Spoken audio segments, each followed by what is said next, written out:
This is the more benign public face of North Korea, the mass games, held annually in the capital Pyongyang and now a tourist attraction. In 1953, the US and North Korea signed a truce which paused but did not officially end the Korean War. More than 2 million people lost their lives, including nearly 37,000 US troops.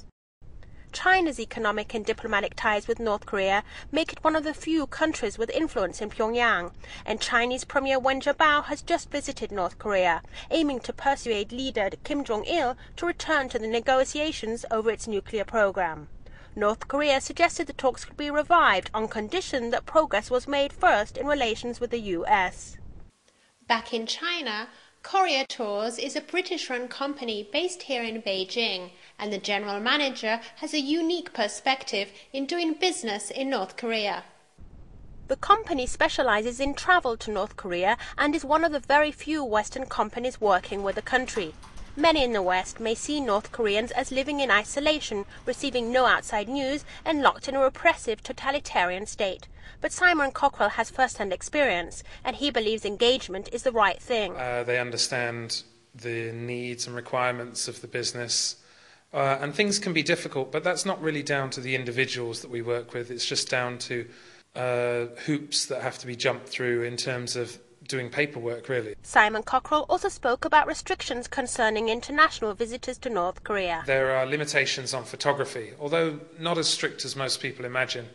You have to ask if it's okay if you can take photos. Most of the time it is, but occasionally it's not. And this is usually at what the North Korean side considers to be sensitive military places. And considering they have a very large army, there are a lot of sensitive military places. Also, you're not allowed to just wander off on your own during your free time. The other restrictions are mainly on things you can take in. For example, mobile phones, cell phones. Despite the fact that they have a mobile phone network there now this year, you're still not allowed to take in a mobile phone. And obviously it's not an open society, and it's not a place where you can just get a visa, show up and then go off on your own. There are a lot of restrictions on the movement of foreigners, and especially foreign tourists around. You have to be in a group.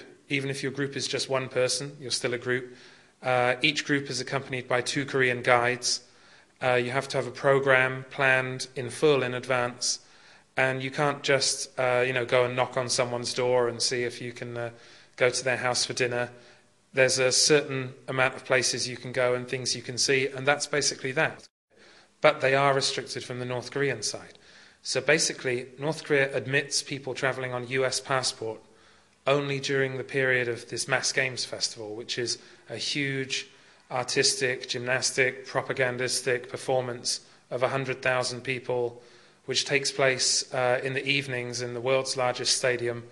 And it's sort of hard to describe. It's the sort of event which makes the Olympic opening ceremony look like a school play. It's sometimes said that you make peace with enemies, not with friends. And President Obama came into office saying he wanted to demonstrate that engagement is more effective than antagonism.